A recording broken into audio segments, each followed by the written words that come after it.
Welcome, Voyager. Tonight, we drift to the edge of the Atlantic, to a jagged coast where the sea wears its memory into stone. This is the story of a cave, not marked on most maps, not always visible, but known to those who listen carefully. A chamber carved by rhythm and pressure, hidden in the cliffs of Brittany, France. Locals say it sings, not always with voice, but with a trembling breath, timed with the tides. You know, for a country that gave us fine wine and impressionism, France's coastal cliffs might be its most dramatic artist, sculpting sea caves with nothing but salt water and persistence. Even Monet would have had to take a step back and say, "That's bold." Before we begin, I'd be ever so grateful if you'd like and subscribe. It helps the channel sail a little further. And if you're listening from anywhere touched by the tide, drop a coordinate in the comments below. Perhaps your coast too holds a hidden rune that only opens when the sea is in the mood to share. Now breathe in slowly, Voyager. Let your shoulders drift downward. Imagine the cool hush of waves against rock, the smell of sea spray on old granite. Picture a sky streaked with gulls and a wind soft enough to lull the cliffs to sleep. Let yourself settle. The sea remembers, and now so do you. Our story tonight sets sail at Point du Raz, the westernmost point of mainland France. This windswept headland juts into the Atlantic like a broken finger, lashed by waves and legends alike. For centuries, sailors feared its waters, calling the narrow passage between Point du Raz and the Isle de Seine the Raz de Seine, a place of shipwrecks and sudden fog, where the sea behaves like it has secrets to protect. In the late 1800s, French naval hydrographers mapped this stretch of coast with painstaking care. Their records described not only dangerous currents and rocky shoals, but also a series of natural sea caves found at the base of the cliffs. These caves, many only accessible during extreme low tide, were carved into the granite over millennia by the force of the Atlantic swells. Some were shallow alcoves, others tunneled deep into the rock, large enough for a boat to drift inside, provided the water was calm and the wind held its breath. Among them was one cave, unnamed on the maps, that caught the attention of early coastal geologists. It lay hidden near a formation called Baie des Trépasses, the Bay of the Dead. According to Breton folklore, this bay was where souls of the drowned were said to embark on their journey to the afterlife. A poetic name, to be sure, but also grounded in history. The strong riptides and submerged rocks had claimed many fishing boats over the centuries. Bodies, when they surfaced, often washed ashore here. The cave we're speaking of tonight was not visible from land. It had no grand arch or mouth open to the sky. Instead, it appeared only when the tide was especially low and the Atlantic wind shifted from the southwest, pulling back the veil of seaweed and spray. Locals called it an encus bref, after the Breton personification of death, a skeletal figure who ferried souls across thresholds. They said you could hear the cave before you saw it, a long, low exhalation, as though the rock itself were sighing. Accounts from lighthouse keepers stationed at La Ville, just offshore, make mention of it in logbooks. In 1894, a keeper named Jules Morin described hearing a hollow groan that pulsed every few minutes, as though the wind had tunneled into the sea. He noted it in contrast to the sound of waves or foghorns, calling it alive and too regular to be random.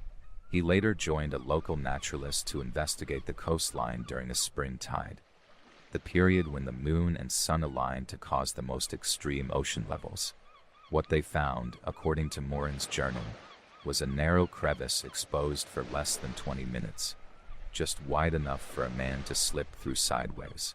Inside, the passage expanded into a chamber, roughly 10 meters long, 5 high, with smooth, curved walls. The air within was cool and damp, echoing with each breath and footstep. What stunned them most was the sound, not crashing waves, but a consistent resonance, a kind of vibration that pulsed through the rock like a drumbeat or a throat clearing beneath layers of stone. Later analyses suggest the phenomenon is related to what's known as Helmholtz resonance, named after the 19th century German physicist who studied how air vibrates inside enclosed spaces. Think of the sound you make when you blow across the top of a bottle. Sea caves like the one at Point du Rest can produce similar effects when air is pushed in and out by changing tides and wave pressure. The shape of the cave, its length and opening size, acts like an acoustic instrument, a natural organ pipe beneath the sea. Geologists in the early 20th century returned to study it, but access was limited by the tide and weather. Photographs taken in 1921 show the dark slit in the rock just beginning to surface as water drains away. No official name was ever given, and most modern maps don't mark it at all. It exists in the margins, referenced in local oral history, mentioned in scattered journals, and hinted at in old hydrographic sketches archived in Brest. But in Brittany, stories don't fade just because ink does. A tale passed down in the village of Plogoff tells of a fisherman named Jan Arzel, who claimed to have rowed into the cave during a storm's eye. His boat, he said, was pulled forward by a current that disappeared the moment he entered.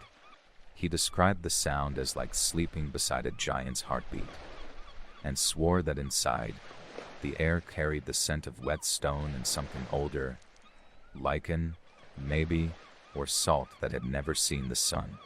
Arzel's story, though unverifiable, matches the details from scientific accounts, right down to the short window of accessibility and the echoing acoustics. His granddaughter once said he returned from that voyage quieter than before, spending his evenings watching the tide instead of drinking at the port. He'd row out sometimes, not to fish, but simply to wait at a certain point in the water, listening. Arzel's habit of drifting out alone, anchoring just beyond the known reefs, became something of a local curiosity. Children would whisper that he'd found treasure, or that he met the Anku himself inside the cave and was told something he dared not repeat. The truth, as told later by his daughter, was simpler and stranger. He said the sea had a voice, and the cave was its mouth. Over the next few decades, others tried to find it. Hikers traced the cliffs of Baie de Trapasses with field glasses. A few amateur speleologists plotted tidal tables with the hope of catching the opening when the moon and wind conspired just right. But the cave resisted patterns. Some who knew where to look saw nothing. Others, by chance alone, heard the sound on a clear morning as the sea receded. A researcher named Louise Morvan, working out of the Université de Bretagne Occidentale in the early 1980s, compiled oral histories from residents in Plogoff and nearby towns. Many elderly locals recalled hearing the cave in their youth but not seeing it. A former lighthouse keeper, retired at the age of 92, insisted the sound had a feeling behind it, like the cave wasn't just resonating, it was remembering. Morvan's field notes include spectrograph readings taken near the base of the cliffs. On days when the phenomenon occurred, she recorded low-frequency vibrations between 50 and 90 hertz, frequencies known to travel far through rock and water. To the human ear, these sounds feel more like a presence than a tone, like standing in a cathedral as the organ breathes into silence. One local diver, Hervé Gachet, claimed to have reached the cave by swimming along the submerged base of the cliff during an unusually calm summer in 1986. He found the entrance barely wide enough to slide through, and within, he said, the water felt different, as if heavier, quieter. He described the chamber as bell-shaped, almost perfectly symmetrical, with narrow vertical striations along the walls as though carved with a chisel. He surfaced once inside, and sat in his wetsuit, floating beside the rock. There was light, he said, but no source for it. When asked to explain, he shrugged. The rock glowed, only slightly, just enough to see the outline of your own hands. No photos were taken, The cave closed again with the tide's turn. Cachet never found it a second time. Geologists, though intrigued, offered conservative explanations. The luminous walls could be attributed to phosphorescent algae clinging to the stone, or perhaps mica reflecting ambient light. The acoustics, as before, were explained by the chamber's shape amplifying the rush of water and air. But the elusiveness of the cave, its refusal to appear under controlled circumstances, left it in a space between fact and folklore. Still, it left traces on maps from the 19th century, in fishermen's logs, in whispered names like True Shantan and Sufal Dianku, names that survive longer in story than they do in ink. And the cave wasn't alone. Across the world, there are other places where sea and stone conspire to sing. In Scotland, on the island of Staffa, there's Fingal's Cave, a basalt formation that rings with natural harmonies when waves crash within. The poet William Wordsworth and composer Felix Mendelssohn both visited it in the 1800s, each inspired by its haunting echoes. Mendelssohn even composed an overture, the Hebrides, as a tribute to its strange acoustics. The idea that a place can have a sound, a mood even, has long fascinated artists and geologists alike. In New Zealand, the sea caves of the Bay of Islands behave similarly, creating audible tones depending on the tide's pull and the cave's depth. But none are known to vanish entirely from sight the way the Breton Cave does. By the 1990s, the scientific community had largely moved on. No conclusive findings, no repeatable measurements. But in Plogoff, the legend persisted. Children still paused by the cliff's edge on calm mornings, listening, not for proof but for rhythm, a kind of lull in the usual ocean churn, as if the sea were drawing breath for a song it might not finish. In 2012, a filmmaker named Claire Duarnenez attempted a short documentary on the cave's story, combining interviews with elders, archival drawings, and long, sweeping shots of the Baie de Trapasses cliffs. The film, titled The Breathing Stone, wasn't widely distributed, but at a regional festival in Finisterre, it earned quiet praise for its gentle pacing and eerie soundtrack. Captured audio from the rocks themselves, slowed and filtered until it resembled distant chanting. In one scene, an old man sits on a boulder as the wind threads through his hair. "I think it's a door," he says. "Not to anywhere exactly, but a door the sea likes to open, just to see who's paying attention." He smiles. "Sometimes I think it only opens when someone misses it." There's something profoundly human in that notion, that geography remembers us, that cliffs know our names, and waves wait for us to return, that a cave, carved by nothing but persistence and pressure, might open again not just for the right tide, but for the right kind of silence. Now, as we drift toward the end of this part of our story, let your thoughts quiet. Imagine the low thunder of waves against stone, distant but familiar. Picture yourself perched along the coast, watching as the water pulls back just a little further than usual. You see a line in the rock, no wider than a seam in fabric. You hear the soft vibration beneath your feet. You wonder if it will open for you. Our story draws closer now, like a boat returning home under the hush of twilight. It is 2021 when something curious happens. A group of acoustic ecologists from Nantes, studying coastal soundscapes for climate research, places an underwater microphone array near the cliffs of Plogoff. Their aim is to track changes in marine biodiversity through sound, the clicks of porpoises, the crackle of shrimp, the occasional grumble of a passing fishing trawler.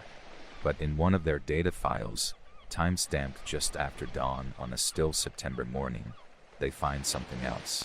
A low-frequency pulse, repeating every 6 minutes, like a slow exhale. It peaks at 82 Hz, then falls away, resonating through. They share it online in a small report, noting the unidentified coastal resonance, and theorizing that it may be linked to a submerged cavity. occasionally flooded by tidal pressure.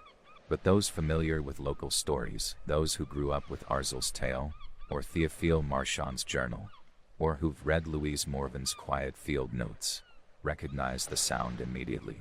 The cave had sung again, not loudly, not publicly, but enough to be recorded, enough to stir something in those who've always believed that truth can hum gently beneath legend.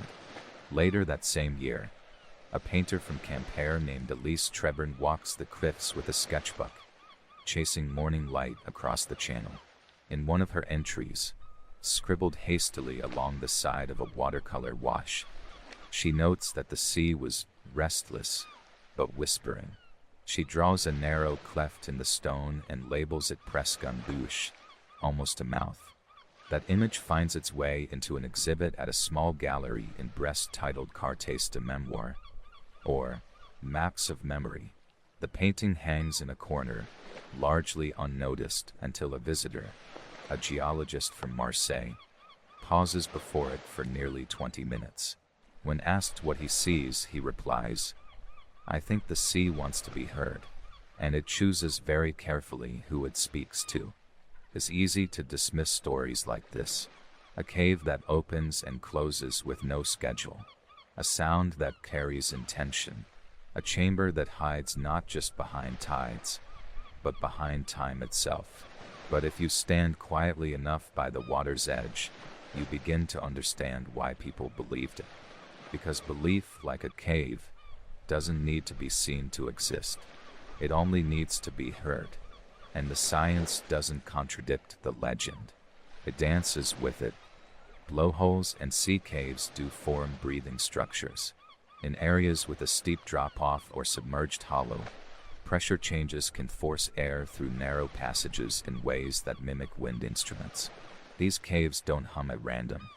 They respond to environmental cues so subtle, so complex, that even slight changes in salinity or wave direction can alter their voices. In Brittany's case, the specific geography of the Armorican Massif, combined with the abrasive Atlantic swells and centuries of slow erosion, creates ideal conditions for such features to exist, and to vanish again with a single storm. And so, the cave remains, neither proven nor disproven. It rests somewhere between topography and memory, between sea spray and breath. Perhaps that is the most powerful part of the story. Not that the cave exists, but that it might. That somewhere, on a morning with the wind just right, a seam in the rock could open for you, and that inside, not treasure, not monsters, not prophecy, but simply resonance. A note so low, so steady, that it quiets the parts of you usually too loud to hear it. Let your thoughts drift now. Picture that cliff again, bathed in soft Breton mist, its jagged edges blurred by the blur of salt wind. Hear the tide receding, not in waves but in long rhythmic pulls, the breathing of something vast and ancient. You walk slowly toward the seam, just wide enough to pass through sideways. Inside, the light is diffuse, silvery, like dawn caught in stone. You step in. It is cool, not cold. The walls shimmer faintly. You hear nothing at first, only your own breath. But as your heartbeat settles, a tone begins to rise. So low it feels like the vibration of your own memory. You sit, you close your eyes, and you listen. Outside, the sea waits, and somewhere the cave hums back. So rest easy, voyager. The tides know your name. The stones remember you, and the wave still keeps a secret tucked beneath its breath. Good night.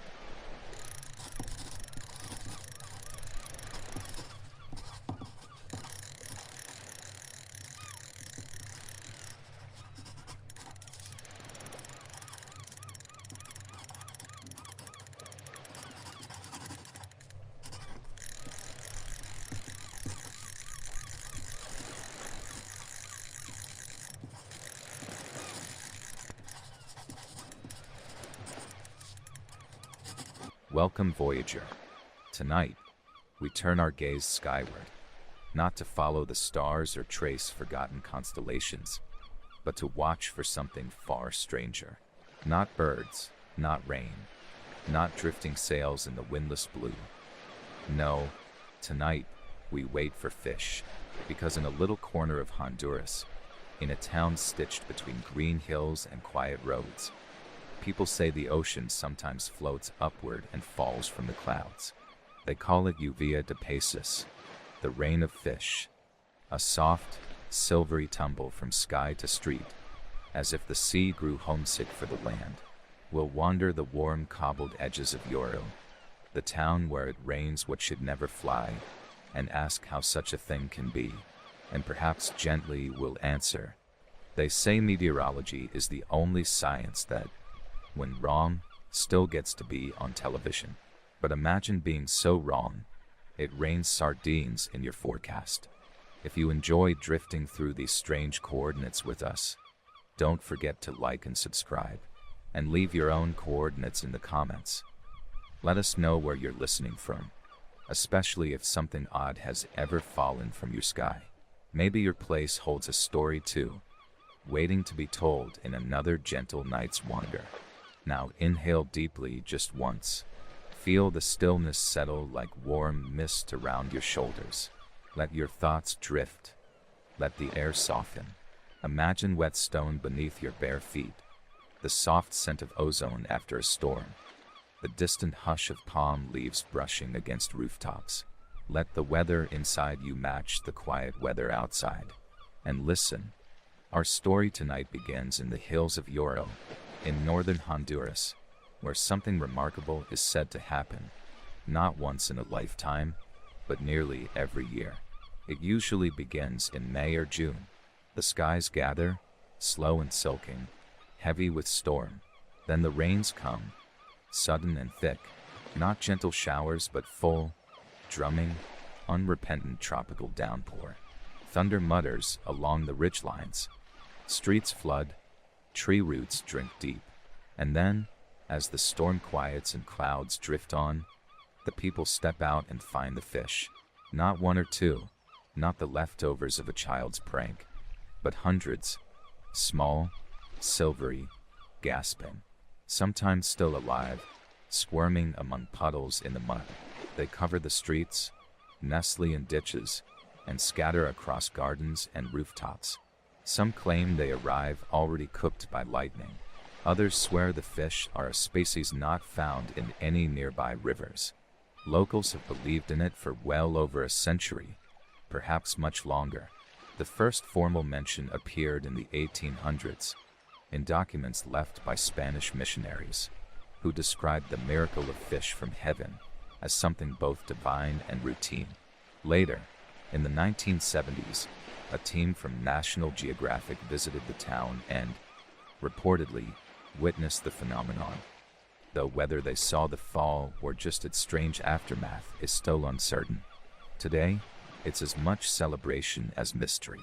The people of Yoro hold a festival each year to mark the rain. There's music, parades, dancing in the streets, and fish, of course, grilled, fried, wrapped in banana leaves. Skeptics arrive with cripboards. Children come with buckets. The believers bring only patience, because the fish do come, again and again. No one ever sees them fall. But they're there, as if slipped into the world while everyone was looking elsewhere. So what causes it? Scientists have proposed several theories over the years.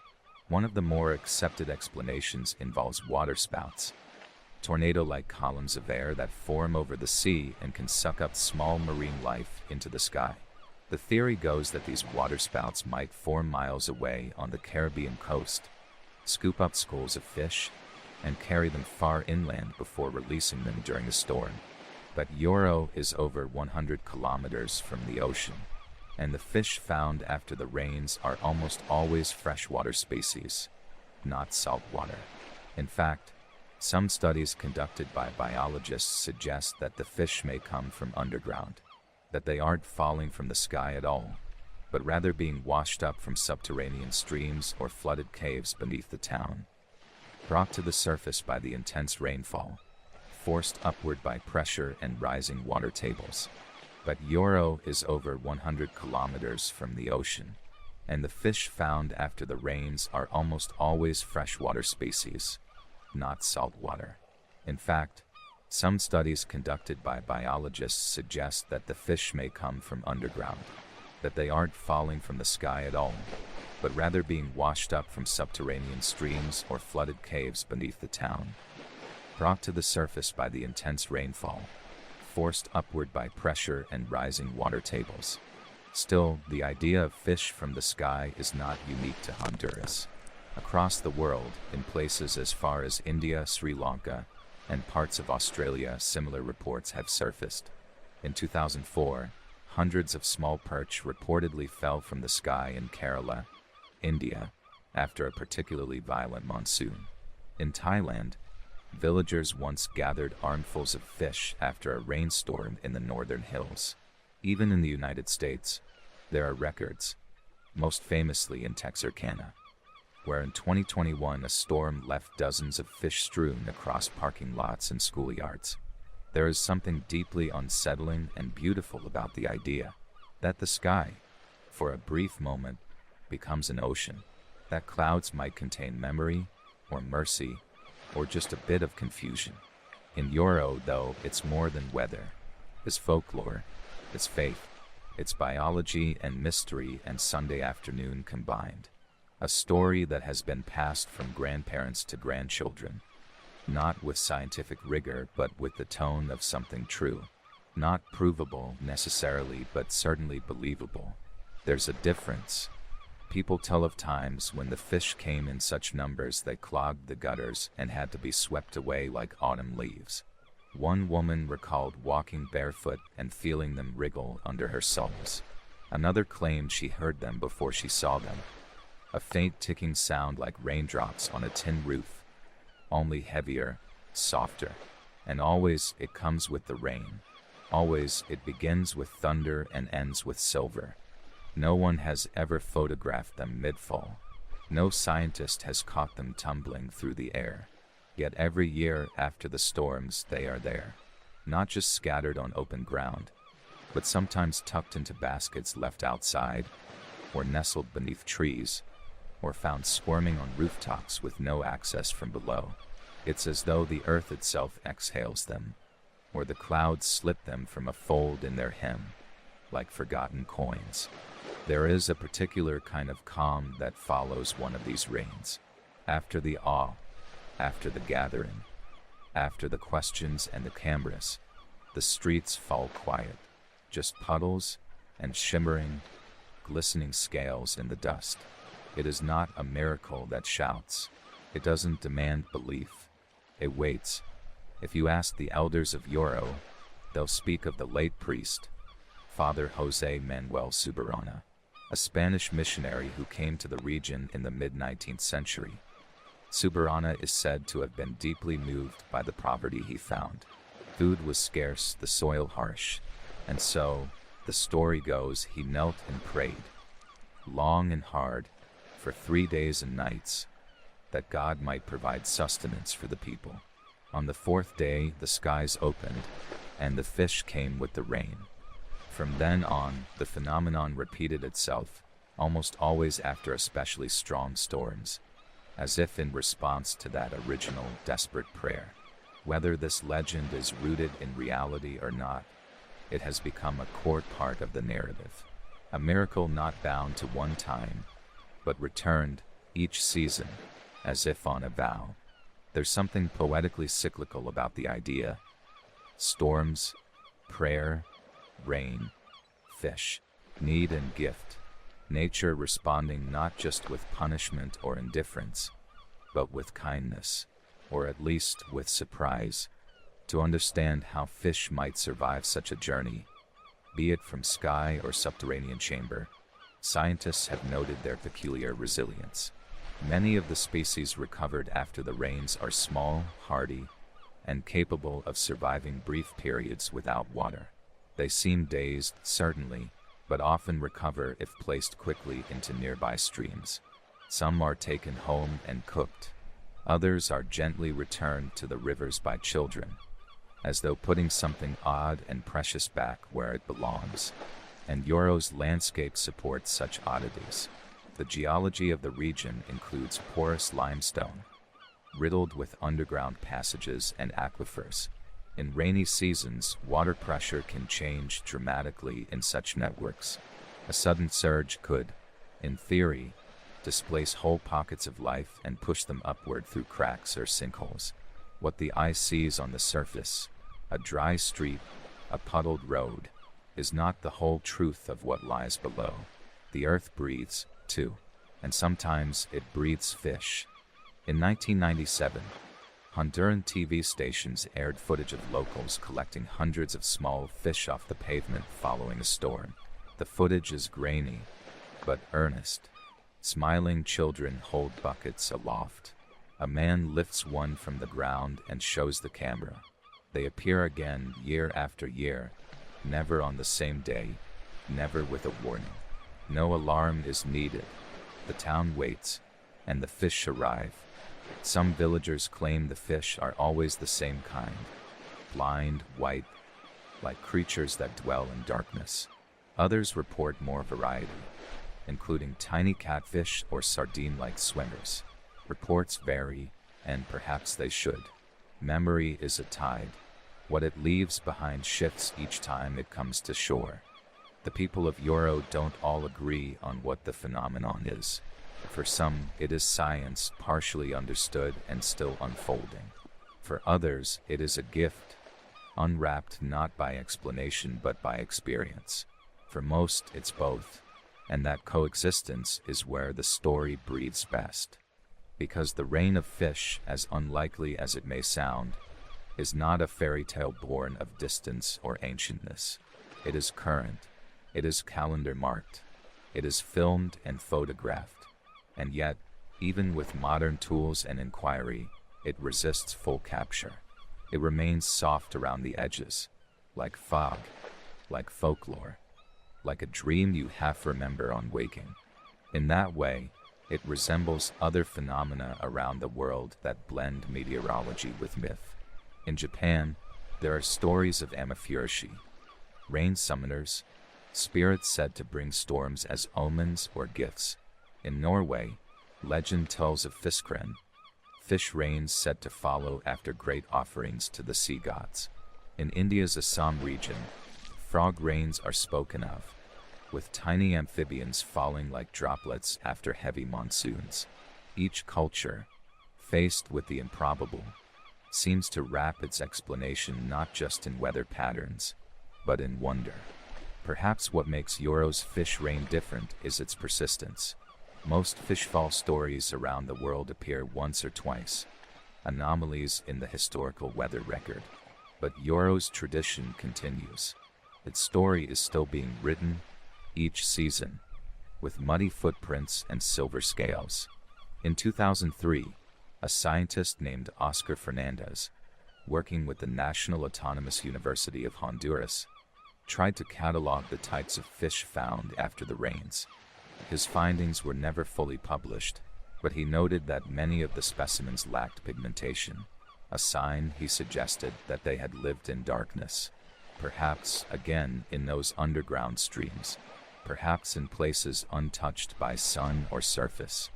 If true, then the rain of fish is not about falling from the sky at all.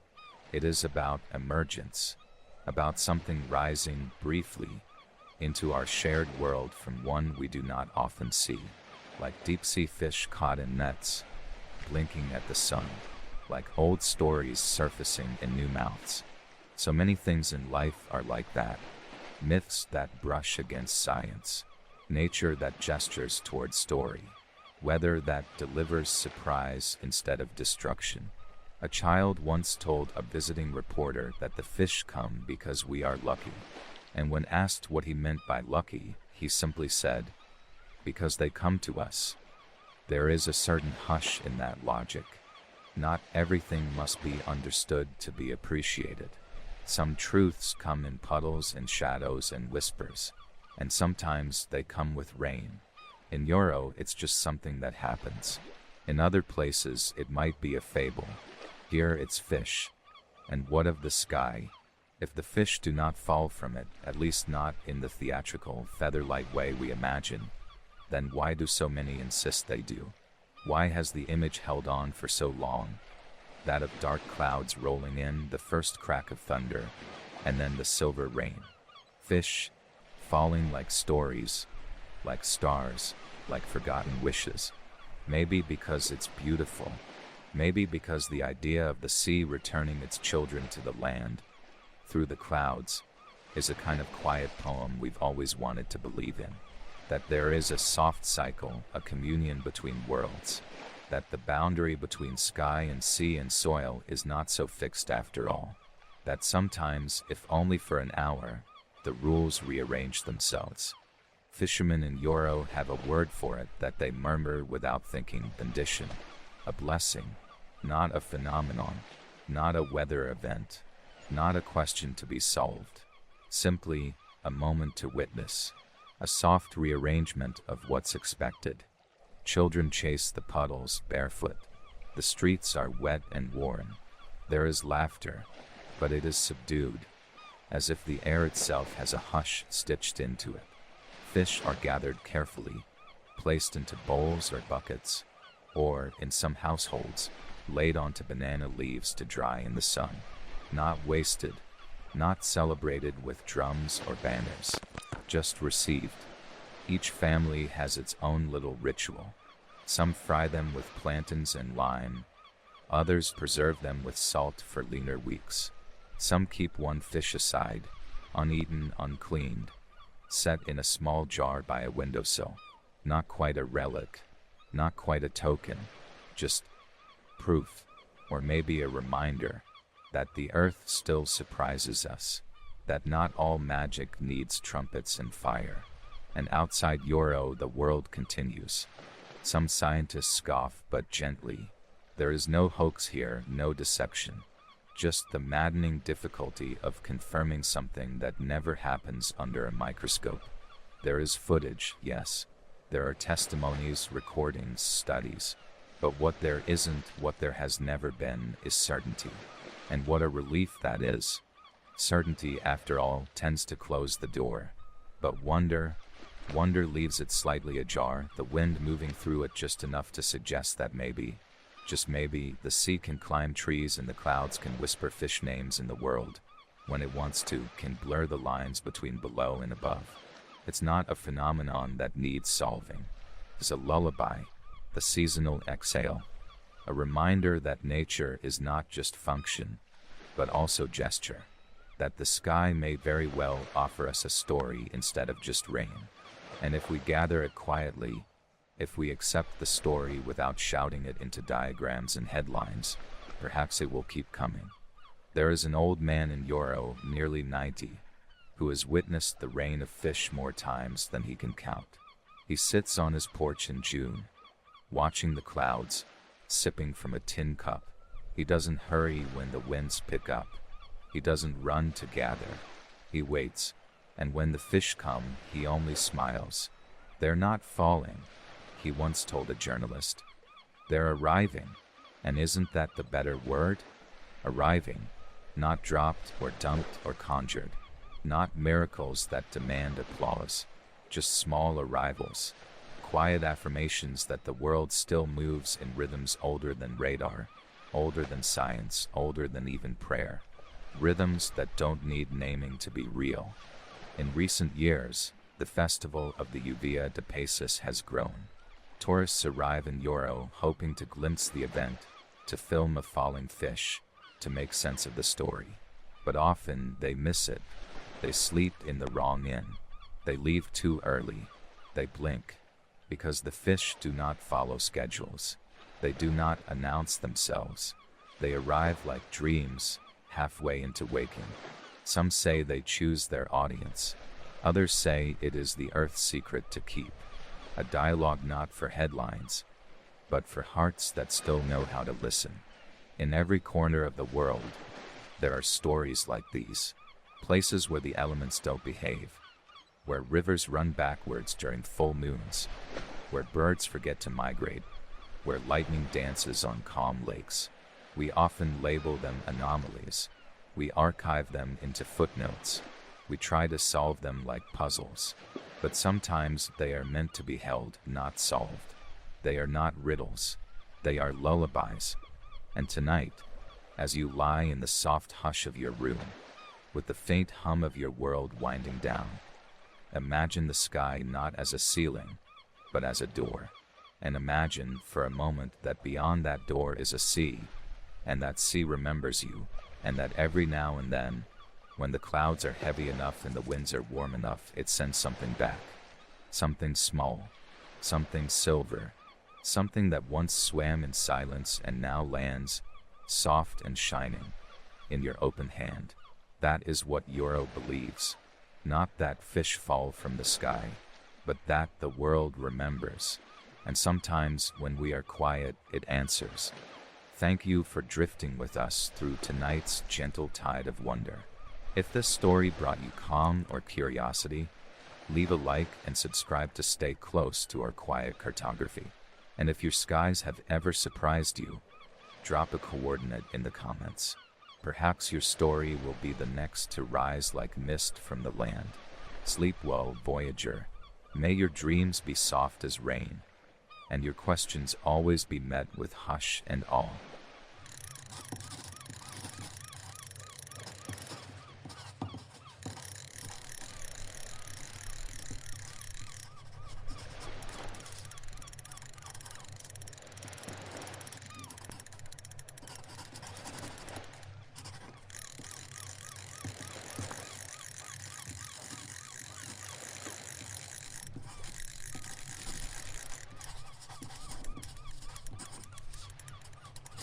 Welcome, Voyager.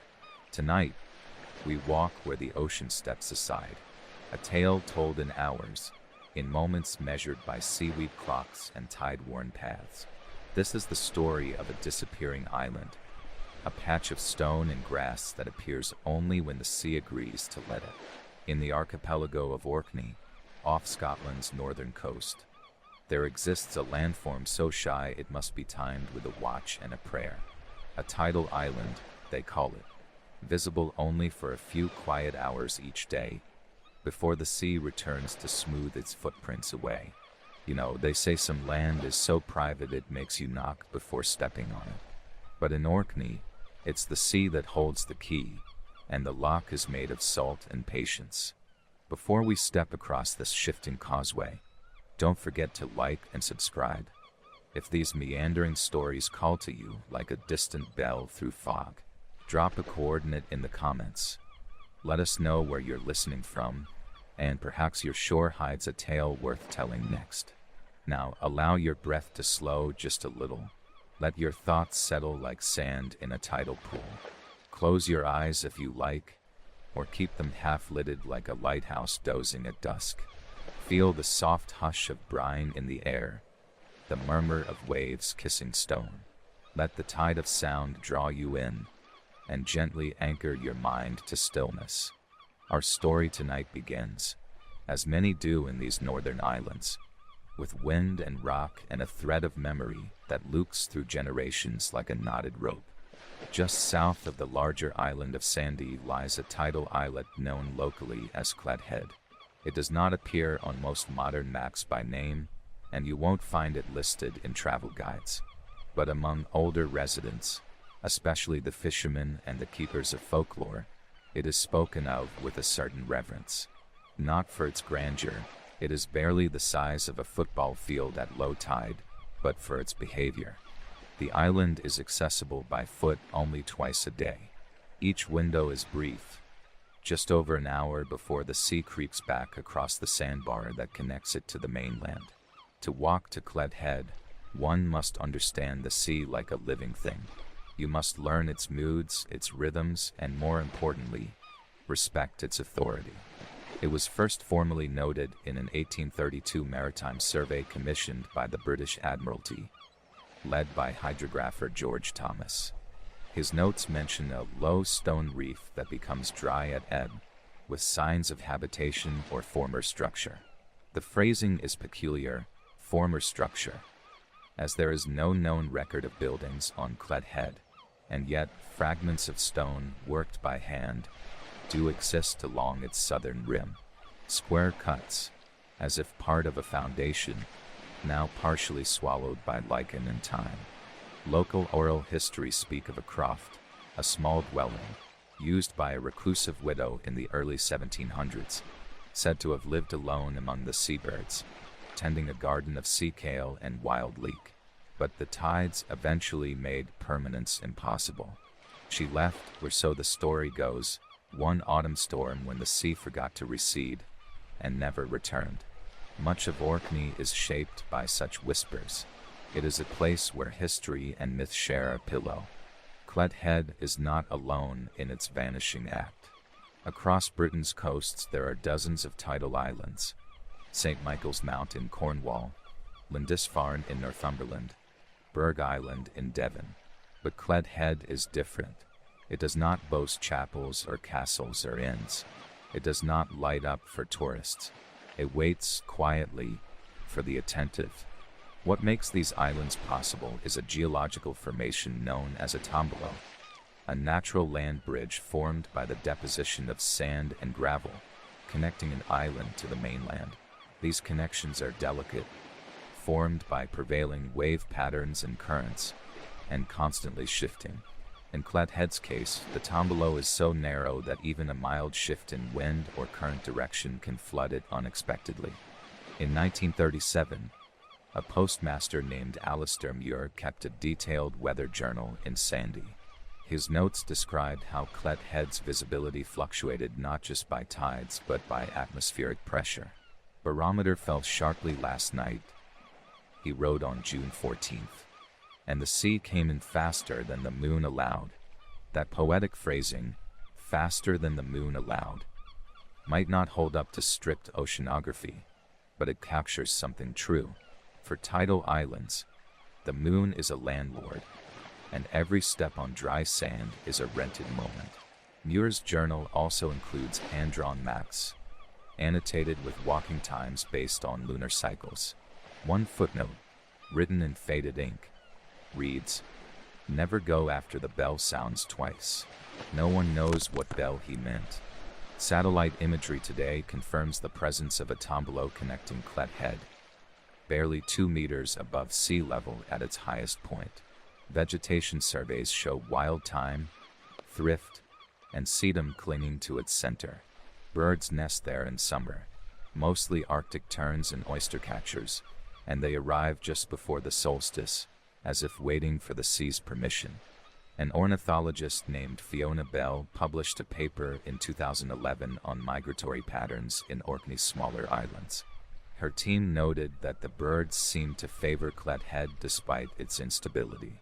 They returned to a vanishing place, she wrote, as if drawn by something we cannot measure.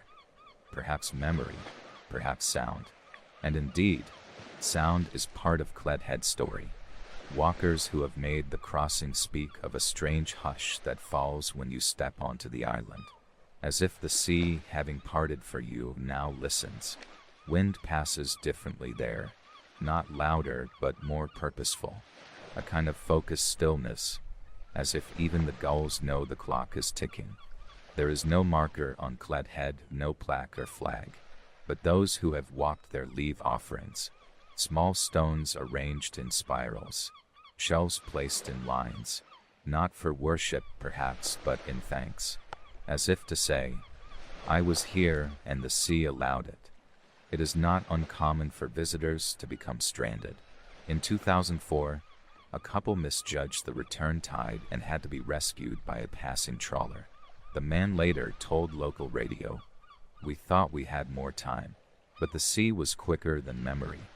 And still, they went back the next year. On a misted morning in early spring, 1968, the sky over Sandy was low and soft, the kind of gray that swallows shadows and swaddles the sea in quiet. A schoolteacher named Isla Flett, who had moved from Edinburgh to Orkney for what she thought would be a single year, set out to walk the tide line. She had heard whispers of Clet Head from her students, spoken like a secret past between generations, the island that played hide and seek, the place that could vanish even while you watched it. Armed with a thermos of tea and the kind of curiosity that moves the feet more than the mind, she crossed the strand just as the water began to pull back. It was her first time attempting the walk, and she brought a small notebook with the intent of sketching wildflowers for her classroom. But as she stepped onto the tombolo, something in the air changed. She would later write, "It was as though the sea had exhaled and taken all the noise with it. No beatson, no rustle of breeze, just the soft crush of her boots over damp sand and the distant murmur of retreating waves." Clet Head rose gently before her, a low curve of land barely distinguishable from the mainland cliffs.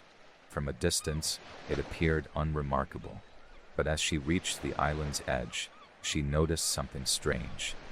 A series of shallow depressions in the earth, too regular to be natural, like the remains of post holes. She followed them in a slow arc, each step measured. The wind seemed to circle inward. There were no trees, of course. Trees do not grow on tidal islands, but there was a silence that felt tall, like standing in a clearing. She sat and waited, not for anything in particular, but because something in her body told her not to leave just yet. After 20 minutes, she heard the sound. Not a voice, not a tune, but a vibration, like the tremble of a plucked string carried through stone. It came from the ground itself. Faint, yes, and inconsistent, but there. She stood, turned in place, and felt it strongest along the southern rim, the same area described in the 1832 Admiralty Survey. Flet's experience wasn't shared publicly until years later. In a local publication on the folklore of the Northern Isles, her account matched, nearly word for word, the sensations recorded by others who had made the crossing before and after her. The feeling of being watched, the sudden hush, the humming earth, and always the urgency to leave, not from fear, but from knowing that the sea was on its way back. Since the 1970s, several geologists and archaeologists have attempted formal studies of Clet Head. Each effort has been constrained by the tide. In 1993, a team from the University of Aberdeen set up sensors to measure microseismic activity. They wanted to understand the subterranean structure of the island and determine whether the vibrations could be attributed to coastal erosion, shifting fault lines, or tidal pressure in underground chambers. They found that the tombolo connecting Clet Head was indeed fragile, consisting primarily of unconsolidated sand and shingle. But what intrigued them most were the acoustic anomalies, subaudible frequencies recorded at the exact times visitors reported hearing or feeling the island hum. Their findings were never formally published in a major journal, but the raw data, archived in digital form, suggests that the island itself responds to tidal movement not just physically but sonically, a kind of pressure-activated resonance. In other words, Clet Head sinks, very softly, but only when the sea says so. Perhaps most fascinating are the accounts collected in the early 2000s from local shellfish harvesters, who, unlike tourists, interact with the tides daily. One man, Tam McGregor, claimed he avoided the island altogether. "It's too quiet," he told a visiting researcher. "Not the good kind. The kind where you feel like you're being told something you can't quite hear." Another, a woman named Elspeth Craig, had a different take. She described the walk to Clet Head as a ritual. "It's like being allowed to borrow the world," she said, "just for a little while, and you always give it back." There are no houses on Clet Head, no ruins, no buried treasure or ancient graves, but perhaps the story doesn't need that. What it offers instead is a reminder that some places cannot be owned, or lived on, or even fully studied. They can only be experienced, briefly, quietly, like stepping into a breath held by the ocean. In literature, the motif of vanishing islands is older than we remember. From High Brazil off the coast of Ireland to the mythical Cantor Arguelid in Wales, there have always been stories of lands that reveal themselves only to the attentive, places that slip in and out of maps like ghosts. Cartographers of the 15th and 16th centuries often noted such islands with annotations like "seen by sailors in fine weather" or "land appears, then disappears." Some were mirages, others sandbars, and some, like Clet Head, were real but only briefly so. In 2015, a local youth group in Orkney hosted a walking tour during spring's lowest tide of the year. They called it the Walk Between Worlds. Poetic title, perhaps, but fitting. Participants were given small notebooks to record their impressions. Most wrote about the silence, the salt in the air, the light on the wet stones. But one child, age 9, wrote something that has since become part of island lore. "I think the island is like a secret the sea is trying to keep, but sometimes it laughs and lets it out. That line now lives on a plaque mounted on a rock at the start of the Tombolo.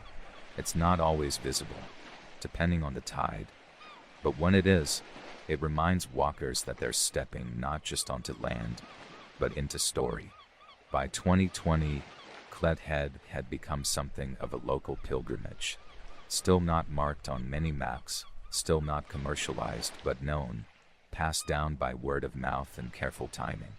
The community set up a tidal clock near the closest village to help people plan the crossing. But even with precise timing, the sea sometimes keeps the island to itself. A change in wind, a shift in pressure, a pause in the moon's steady pull, and the path remains submerged. And so, Clet Head remains a lesson in rhythm, in restraint, and in reverence. It is not a place to conquer. It is a place to visit, to listen, and to leave. Our story nears its close in a way befitting an island like Clet Head, not with a crescendo, but with a quiet recession, like the tide itself easing back into the folds of the sea. In the early morning hours of May 12, 2022, during what would become one of the lowest spring tides in recent decades, a small group of naturalists from Kirkwall made their way across the Tombolo. They had planned for months, tracking lunar patterns, barometric pressure, and local folklore. This wasn't a scientific mission in the strictest sense. Their aim was more poetic, to walk the rhythm of the sea and listen for its quieter offerings. They carried little more than field journals, anemometers, and handheld hydrophones, devices used to capture underwater sound. The sky that day was a glass dome of pearl gray, and the sea lay as still as a breath not yet taken. Upon reaching Clet Head, the group fanned out, some examining flora among the wind-polished rocks, others trailing their fingers along the rough granite walls, listening. One of them, a woman named Sorka Reed, noticed a cluster of circular depressions filled with brackish pools. Within one, she saw what looked like tiny ripples, too small to be wind-stirred, too rhythmic to be accidental. Placing her hydrophone in the water, she recorded a low, looping frequency that pulsed like a whisper passed between stones. Later, when the audio was played back and the ambient noise filtered out, the sound resembled a heartbeat, a slow tidal thump, not mechanical, not geological, simply alive in the way old places sometimes are. What fascinated Sorka most, however, wasn't the sound itself, but what came just after. As she stood over the rock pool, the ripple stilled, and the silence returned. Not the absence of sound, but a full-bodied quiet, the kind that fills the ears rather than empties them. In her notes, she wrote, "I think Clet Head doesn't want to be measured. It wants to be met. It's this relationship between listener and landscape, between patience and presence, that seems to define places like Clet Head. Because what is a tidal island if not a geographical metaphor for everything we can't quite hold, appearing just long enough for us to question what permanence really means? And this isn't unique to Orkney. Across the globe, similar tidal islands offer brief, walkable glimpses into other rhythms of time. Mont Saint-Michel in France rises like a dream out of tidal flats, its abbey haloed in mist when the sea returns. St. Michael's Mount in Cornwall, England, shares the same saint and same sacred solitude, linked to shore by a cobbled causeway visible only at low tide. In Korea, the island of Jindo holds a phenomenon known as the Miracle Sea Road, where the tide parts just enough to allow passage between two islands for a short time each year. Locals and visitors alike gather to witness the sea stepping back, if only for a moment, like a deity in retreat. Even in Canada's Bay of Fundy, famous for its massive tidal range, entire landscapes appear and vanish, beaches turn to sea in the span of an hour, and islands that were moments ago accessible become dreams adrift in open water. These places remind us of something elemental, that time doesn't only pass in minutes and years. It also passes in tides, in shadows that lengthen across stone, in winds that rise at dusk and settle before dawn. Clet Head and its kin are not destinations, not in the traditional sense. They are temporal coordinates, found not on maps but in the muscles of the sea. So why does this island only appear at low tide? The simple answer is geology, sediment and structure, and the moon's stubborn pull. But the deeper answer may be one only whispered by those who have made the walk and felt that hush come down like a shawl around their shoulders. Because maybe the island doesn't appear at low tide. Maybe we do. Maybe it's us who are revealed in those brief, salt-blown hours. Our willingness to wait, to listen, to walk slowly over shifting ground for no reward other than wonder. There's a kind of humility in that, a kind of reverence we don't often allow ourselves in the modern world. We fill silence with noise, stillness with motion, and spaces with things. But Clet Head offers none of those. It offers only a question, repeated with every tide. Will you come, and will you leave with soft steps? And so the island becomes a teacher, one whose lessons are written not in books, but in seaweed and silence, in disappearing footprints, in the way the light moves differently when you're standing on borrowed land. Isla Flett, the teacher from 1968, would later say that her walk to the island changed something in her. She stayed in Orkney longer than planned, eventually retiring there. Her former students say she always kept a rock from Clet Head on her desk, smooth and seaworn, and she would sometimes tap it with her finger during long pauses in conversation. Not out of habit, they think, but as a kind of punctuation, a reminder that some truths need no words. In the end, the mystery of Clet Head is not one to be solved. Like the tides, it is meant to be felt, observed, and ultimately released.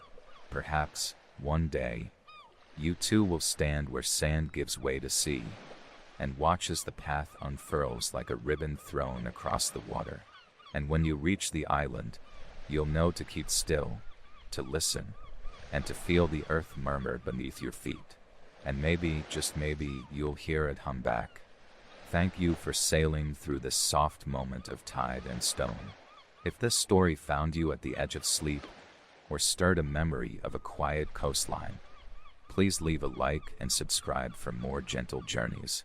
And as always, leave a coordinate in the comments where you're listening from, or where the sea once whispered something only you could understand. Sleep well, Voyager, until the tide returns.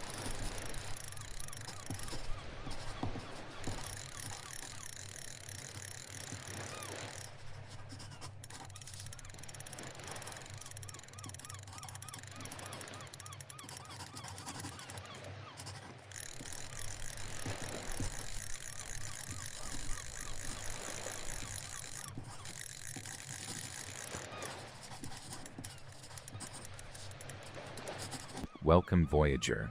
You've just unfolded an old, sea-stained parchment. The candlelight flickers across the curled edge, revealing inked creatures, curling tails, and distant coastlines you've never heard of. Tonight, we'll sail into the 16th century, into the mind of a man named Olus Magnus, a priest, a scholar, and the mapmaker who dared to fill the northern seas with monsters. but not to frighten, to protect, to remember, to imagine. Cartography has always been a strange blend of science and superstition, like trying to draw the wind with a ruler. And speaking of misdirections, they say maps once warned, "Here be dragons," but really, it was just medieval GPS trying to say, "You probably shouldn't go here unless you've packed courage and extra biscuits." Anyway, if you enjoy these soft-sailed journeys into forgotten places, do like, subscribe, and leave a coordinate in the comments, somewhere you're listening from, or a place that's etched itself into your memory. Perhaps your location has a tale waiting in the tides of time. Now, Voyager, let the maps roll open in your mind. Let the ink soften. Let your breathing settle. The world is quieter than it seems. Feel the warmth of a low fire, maybe the whisper of parchment in your hands, and let yourself drift. Tonight we follow a map not for where it leads, but for what it dares to reveal.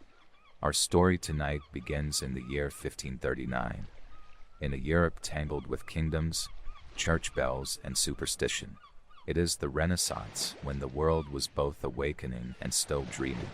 In the northern reaches of Sweden, a man named Olaus Magnus was already drifting between both worlds. Olaus was a Catholic priest, forced into exile when Sweden turned Protestant. He found himself in Venice, surrounded by gondolas and golden mosaics, but his heart was still wrapped in the fjords and forests of the far north.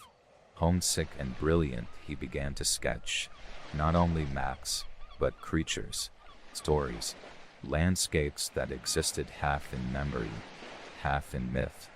The result was the Carta Marina, or sea map, 9 wood-carved sheets wide, stitched together with care. It was among the first accurate depictions of Northern Europe. But accuracy had its shadows. Across the Greenland Sea, the Barents, and the churning North Atlantic, Olaus populated the waters with writhing serpents, antlered whales, and red-mouthed krakens that dwarfed entire ships.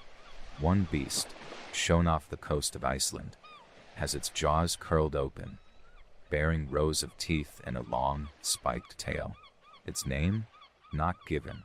But to those who studied it in later centuries, it resembled descriptions of the Hafgufa, a whale so large sailors mistook it for an island, until it yawned and swallowed them whole. Another section shows a group of fishermen harpooning what looks like a lion, with scales and webbed paws, pulling their catch toward a Nordic shore. All of it was drawn with the detail of someone who believed, or at least wanted others to. But why? You see, Olaus was no ordinary artist. His map wasn't meant for travel alone. It was a defense of the North, a region many Southern scholars viewed as backward, barbaric, and frozen. In filling his map with monsters, he was, in a way, insisting, there is wonder here. There is knowledge, too, if you look past the teeth. More than a map, the Carta Marina was also a kind of memory. The cataloged not just geography, but fishing techniques, clothing styles, even the migration patterns of birds. Some creatures were exaggerated versions of real animals, walruses with dragon faces, narwhals mistaken for unicorns, but others seemed to belong entirely to dreams. He claimed to rely on the oral traditions of fishermen, Icelandic sagas, and old bestiaries. But one cannot help but wonder if Olaus, isolated in Venice, felt the pang of longing so deeply that his creatures became companions. Each monster perhaps a guardian of a place he could not return to. The dragons, then, were not warnings. They were gatekeepers, not of danger, but of wonder. And there's something to be said for how often monsters appear at the edge of maps, in the corners, in the unexplored. They crouch like riddles, daring someone to go farther. They remind us that every voyage carries risk, but also the possibility of finding what no one else has. As Olaus worked, so too did explorers sail. This was the golden age of maritime empires. Portuguese caravels swept down the African coast. Spanish galleons returned from the Americas. But in the cold north, where ice blinked in the sun and day turned to night in strange rhythms, the sea remained wild. The northern lights danced, volcanic islands simmered, and legends held sway over longitude. Even modern scholars have puzzled over Olus's intent. Was he lying or preserving something? In one strange episode, he describes a creature whose back is covered in fur and seaweed. The sailors climb aboard, light fires, cook food, only for the island to groan and slip beneath the waves.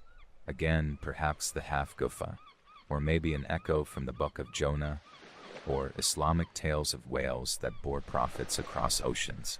It's tempting to dismiss these as embellishments, as decorative flourishes meant to impress. But within each beast lies a deeper truth. Maps, after all, were not always about direction. They were also about reflection. What did the sea mean to you? Fear? Freedom? Mystery? When sailors of the Hanseatic League traced Olus's coastlines, they likely knew what was real, but they also understood that myth had weight. That telling a tale of a beast who swallowed ships could serve as a prayer against storms, a warning to novice captains, or simply a lullaby for a sailor's child rocked to sleep below deck. The Carta Marina was printed only a few times, then forgotten for centuries. Only in the 19th century did scholars rediscover its monstrous richness in a dusty Bavarian library. One of only 2 surviving copies, the other gone, vanished like many of the creatures it depicted. So the question remains, did Olus believe in the monsters, or did he simply believe in their usefulness? And perhaps it doesn't matter, because in the flickering quiet of night, when wind presses against your sails and the compass trembles ever so slightly, sometimes it helps to imagine that something ancient swims just beneath, something watching, something waiting, something that doesn't mind if you get a little lost. As our sails draw us deeper into Olus Magnus' swirling waters, the ink of his imagination thickens. His dragons, sea monsters, and hybrid beasts weren't placed randomly. If you trace your finger along the edge of the Carta Marina, you'll notice a quiet logic beneath the chaos. Olus grouped certain creatures near specific regions. The northern stretches near Iceland and Greenland, where volcanic vents rumble beneath the sea, are home to the kraken and the fiery serpents. The Baltic Sea, on the other hand, has quieter creatures, whales with mournful eyes and seals with something nearly human about their gaze. This wasn't just flair, it was folklore arranged as cartography, and it's important to remember what sailors truly faced at the time. The Arctic seas were full of mirages, light bending over ice shelves, sundogs circling the sky, phantom islands that vanished by morning. Volcanoes sent ash into the clouds without warning. Magnetic fields twisted compasses in ways no one could explain. To sail north was to sail into ambiguity. So Olus's beasts weren't decorations. They were metaphors for confusion, caution, reverence. The dragon off Norway's coast wasn't simply guarding treasure. It may have been guarding the line between the known and the unknown. There's a strange comfort in that, isn't there? To look out over gray, ice-flecked water and imagine a leviathan watching back. Not with hunger, but with knowledge. That perhaps it sees the coast you cannot. That perhaps you are not as alone as the horizon suggests. And here's something else about dragons. In medieval bestiaries, they weren't always evil. Some were wise, some protected sacred wells. Some curled themselves around forgotten cities and only stirred when disturbed. There's an old Norse belief that every coastline, every mountain range, had its own landvetter spirits that watched and whispered. To draw a monster, then, was to acknowledge a presence, to admit that a place had a soul. When Olus Magnus carved his dragons into the waves, he wasn't only mapping danger. He was drawing memory, grief, maybe even homesickness. Remember, he was in exile. His homeland had turned Lutheran, and as a Catholic clergyman, he could never return. His map became his country, his creatures, his people. And among the dragons there were ports. Among the monsters there were monasteries and markets, trade routes, anchors. No map can be entirely factual. Not even now. Every chart leaves something out, highlights something else, tells the truth only in part. The Carta Marina did this unapologetically. It didn't pretend to know everything. It said, "Here is what we've heard. Here is what we fear. Here is what we hope." And those dragons, they don't appear in the middle of bustling trade routes. They hunch at the edges, the untraveled, the unreachable, the dread. One of the most fascinating creatures Olus included is the Ziphius, drawn as a snarling beast with the body of a fish and the head of a bird, attacking a merchant ship. Scholars debate whether it was based on sightings of orcas, or perhaps swordfish, or something else entirely. But the point isn't what it was. The point is that sailors remembered something sharp in the water, something with eyes. The Ziphius swims just below the Arctic Circle. Maybe, for Olus, it symbolized the threat of greed, or the cost of ambition, or maybe it was simply there to remind mariners. This journey is not like the others. Bring more than cargo. Bring respect. It's also worth noting that Olus's map wasn't the first to feature monsters. The Hereford Mappa Mundi, made 2 centuries earlier, showed monstrous races near the edges of the world, men with dog heads, or no heads at all, their faces on their chests. Other maps drew sea pigs, barnacled bishops, or sirens with combs in their hands. But what made Olus different was scale. His creatures weren't on the sidelines. They were central, part of the sea's rhythm, threaded through it like currents. This was a map that didn't flinch from wonder. There's something poetic even now about that. Imagine a sailor folding open the Carta Marina in a candlelit cabin, tracing the fjords with calloused fingers. He sees a dragon curling near his planned course. Does he laugh or hesitate? Does he pray? Or does he, perhaps, whisper a story to the younger sailors about a time he saw something breach the waves just once, vast and black and silent, before it slid beneath? In our own age of satellites and sonar, we rarely encounter the unknown in such direct ways, but it still stirs beneath us. Not long ago, in the deepest trenches of the sea, a new species of jellyfish was discovered, one that pulses with light, nearly invisible except in darkness. In a way, Olus was right. The sea is still full of things we can't name. Only now we call them data instead of dragons. And yet, even modern cartographers sometimes honor that spirit. In the early 20th century, some charts still marked phantom islands, places once seen but never found again. Sandy Island, near Australia, or Maja, in the Gulf of Mexico. Tales of these places lived longer than evidence. They were believed into being, much like Olus's beasts. Toward the end of his life, Olus Magnus published another work, Historia de Gentibus Septentrionalibus, the history of the northern peoples. 1,000 pages filled with cultural practices, fishing techniques, legends, and yes, more monsters. In many ways, it was the prose version of the Carta Marina, but unlike the map, it gained wide circulation, translated into several languages, read across Europe. Still, the monsters lingered, and so did the man. Olus died in Rome in 1557, far from the coastlines he once etched, but his dragons swam on. His creatures, once carved by hand into woodblocks, now live in digital archives, museum walls, and whispered bedtime stories. And in them we find a gentle truth, that not all monsters are warnings. Some are invitations. Some are the guardians of what we've yet to understand. And some, perhaps, are simply reminders that wonder does not need explanation. It only needs permission. Let your eyes soften now. The waves are steady. The candle flickers low. So let us unfurl the final stretch of parchment, where ink meets edge, and where the monsters at last give way to silence. It is curious how memory and geography intertwine. One is fluid, the other fixed, or so we like to think. But as Olus Magnus taught us, even maps can dream.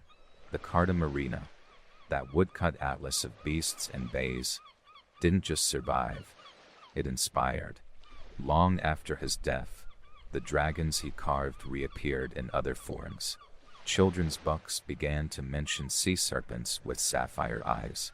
Engravings in later atlases kept the silhouette of his krakens intact, merely softening the scales. And scholars, centuries later, studied his monsters not as mistakes, but as metaphors, because Olus had mapped something deeper than water. He had mapped uncertainty, fear, hope, reverence. The map itself was rare. Only 2 original copies survive, one in Munich, another in Uppsala, Sweden. And when visitors gaze upon them now, they rarely walk away laughing at the beasts. More often they are quiet, moved. There is something strangely intimate about seeing the world as it once looked to someone who had no satellite, no globe, no airplane. Just stories, wind, ink, and conviction. He believed there was meaning in the monstrous. And when we look at the world today, our own continents shifting ever so slowly, tectonic plates murmuring beneath our cities, we still trace the same patterns. In some parts of the Pacific, Polynesian navigators once learned to read the waves themselves. Without instruments, without maps, they sailed across thousands of miles of open ocean, guided by the shape of swell and the flight of birds. They memorized entire archipelagos as songs. Their geography lived in rhythm, in story. And isn't that what Olus did? He sang the sea into form, even as the monsters coiled. Let us not forget that "here be dragons" is not a phrase Olus himself used. That line, so often cited as medieval shorthand for danger, is likely apocryphal. But the sentiment, that's real, because placing a dragon on a map was a kind of trust. Trust that future travelers would ask, would wonder, would proceed with caution and curiosity in equal measure. And in that sense, perhaps Olus Magnus wasn't just a cartographer. He was a dream keeper, a guardian of the edge. Today, cartography has become almost surgical in its precision. Satellite imagery, GPS coordinates, laser altimetry. We can scan every hilltop, sound every depth. But what we gain in accuracy, we sometimes lose in invitation. No dragon greets us at the end of the fjord. No Ziphius waits beneath our hull. But perhaps that is where we come in. As listeners, as voyagers of another kind, we can still seek the monstrous not as threat, but as wonder. Not long ago, bioluminescent creatures were thought mythical. Now we see them glowing in the dark, lighting their way through trenches deeper than Everest is tall. Giant squid, once thought fanciful, now drifts silently in the cold, proven but no less mysterious. Turns out Olus wasn't always wrong. He was just early, and perhaps, as you drift now into sleep, into the soft tide of thought, you too can feel the tug of his map, not in the hand but in the mind. Imagine holding the Carta Marina. Imagine tracing the inky spine of a dragon as it slips past Iceland. Feel the woodblock impressions pressed into vellum, the scent of sea salt on your sleeve.